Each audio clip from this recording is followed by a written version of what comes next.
बंगाल की खाड़ी में भूमध्य रेखा के पास बना साइक्लोन सन्यार इस समय मौसम वैज्ञानिकों को चकमा दे रहा है। इस बीच दिल्ली से लेकर पंजाब पर इस चक्रवाती तूफान का आगे जाकर भयंकर असर होने की बात कही गई है।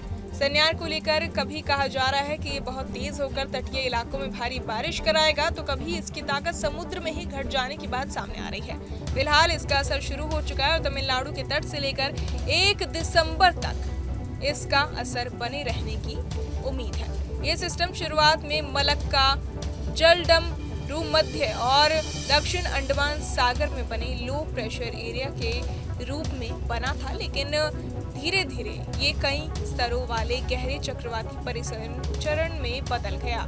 अब जैसे जैसे ये दक्षिण पूर्वी बंगाल की खाड़ी की ओर पश्चिम उत्तरी दिशा में बढ़ रहा है, गर्म समुद्री पानी और अनुकूल मौसम परिस्थितियां इसे और मजबूत करने में बड़ी भूमिका निभा रही हैं। इसके साथ ही उत्तर भारत में ठंड अपनी पकड़ मजबूत कर रही है। मौसम विभाग की ताजा रिपोर्ट के मुताबिक पंजाब से लेकर बिहार तक न्यूनतम तापमान सिंगल डिजिट में पहुंच चुका है। बंगाल की खाड़ी वाले इस नए चक्रवात की वजह से बंगाल में बारिश और मौसम में और बदलाव की संभावना है। पंजाब में बढ़ती ठंड को देखते हुए येलो अलर्ट भी जारी किया गया है। साइक्लोन सन्यार के बारे में कई तरह की बातें सामने आ रही हैं। कुछ विशेषज्ञ मान रहे हैं कि भूमध्य रेखा के बेहद करीब होने की वजह से ये इंडोनेशिया और श्रीलंका के आसपास ही कमजोर हो सकता है, जबकि कुछ अनुमान है कि 25 नवंबर से दक्षिण भारत के कई इलाकों में भारी से बहुत भारी बारिश होगी।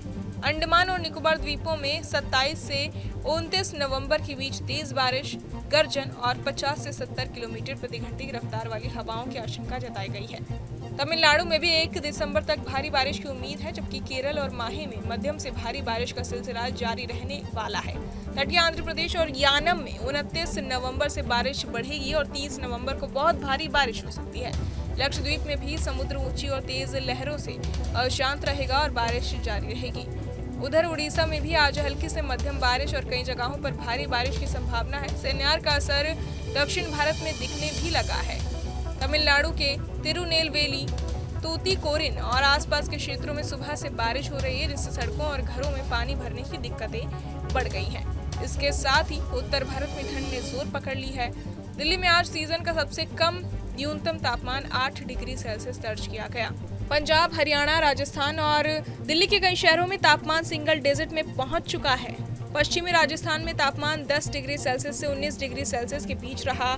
उत्तर प्रदेश और बिहार में भी ठंड काफी बढ़ गई है और कई जगहों पर हल्की शीतलहर जैसी स्थिति बनने लगी है। सुबह के समय कोहरा छाए रहने की संभावना है, लेकिन दिन में धूप निकलने से थोड़ी राहत मिल सकती है। अगले एक हफ्ते तक उत्तर भारत में किसी बड़ी ठंडी लहर के आने के आसार नहीं है। हालांकि तापमान धीरे धीरे और नीचे जा सकता है। पहाड़ी इलाकों में भी इस दौरान कोई बड़ा पश्चिमी विक्षोभ सक्रिय नहीं दिख रहा है, इसलिए फिलहाल मौसम इसी तरह ठंडा लेकिन स्थिर बने रहने का अनुमान है। बहरहाल इस पूरी खबर को सुनकर आप क्या कुछ सोचते हैं, हमें कमेंट बॉक्स में जरूर बताएं और बाकी तमाम खबरों के लिए सब्सक्राइब करें न्यूज़ नेशन।